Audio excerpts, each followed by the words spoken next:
Bonjour à tous, j'espère que vous allez bien. Bienvenue dans une nouvelle vidéo sur Publidoctorat. Derrière le prestige du titre de docteur est la vision romantique du doctorat. La réalité, elle est un peu plus piquante que ce qu'on imagine au début.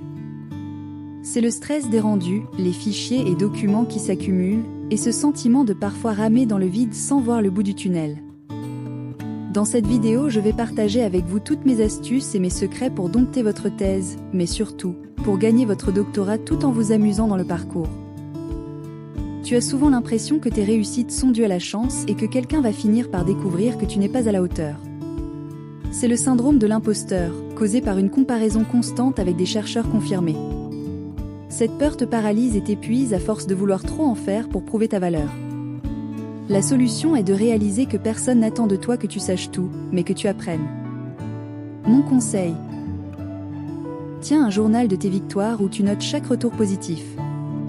Rappelle-toi, tu n'as pas été choisi par erreur, mais pour ton potentiel. Le perfectionnisme est le plus grand frein à l'écriture de ta thèse. On pense souvent que c'est une qualité, mais c'est surtout une peur de l'échec qui te pousse à la procrastination. À force de vouloir que chaque phrase soit parfaite dès le premier jet, tu finis par ne plus rien produire du tout. La solution, c'est d'accepter l'imperfection. Un brouillon médiocre est une base de travail, une page blanche ne l'est pas. Mon conseil, adopte la règle du brouillon sale. Écris tout ce qui te passe par la tête sans corriger. Tu auras tout le temps de polir ton texte plus tard. Le doctorat est un parcours hyper spécialisé qui peut vite devenir un tunnel de solitude. La cause est simple, personne ne comprend ton sujet aussi bien que toi, et cela finit par te couper du monde social. La conséquence est une perte de motivation et un sentiment d'inutilité. La solution, c'est le réseautage humain.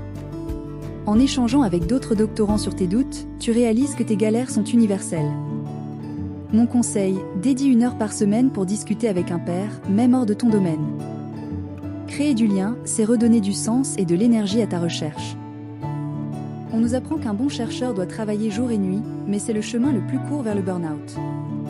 La cause, c'est l'absence de frontières entre ta vie et ton labo, ce qui mène à un épuisement total où ton cerveau ne crée plus rien. La solution est de voir le repos non pas comme une paresse, mais comme un investissement stratégique. Un esprit reposé trouve des solutions en 1 heure là où un esprit épuisé mettra une journée. Mon conseil, impose-toi un week-end sacré. Déconnecte tes mails et ton ordinateur. Recharge tes batteries pour briller plus fort le lund. Le manque de productivité ne vient pas d'un manque de temps, mais d'un manque de concentration. Les notifications et le désordre visuel sont les causes d'une fatigue mentale qui ne produit aucun résultat concret. La solution réside dans le deep work, 90 minutes de focus total dans un environnement épuré. C'est là que l'Aesthetic Clarity intervient. Mon conseil: prépare ton espace de travail le soir pour le lendemain. Un bureau minimaliste, une lumière douce et aucune distraction. En libérant ton espace visuel, tu libères instantanément ta puissance de réflexion. Le plus grand piège du doctorat est de s'oublier soi-même derrière son titre de chercheur. Quand ta thèse devient toute ta vie, le moindre échec scientifique devient un drame personnel. La solution est de cultiver tes piliers d'extérieur pour rester équilibré. Que ce soit l'équitation, le surf ou la cuisine, ces passions sont tes meilleurs carburants contre le stress. Mon conseil, ne sacrifie jamais tes loisirs sur l'autel de la science. Un esprit épanoui est beaucoup plus résilient et créatif. Rappelle-toi que tu es une personne avant d'être une doctorante, et c'est cette richesse qui fera ta force. J'ai partagé avec vous les 7 secrets pour un doctorat productif et épanoui. N'oubliez pas de vous abonner sur Publidoctorat pour plus de conseils. À bientôt!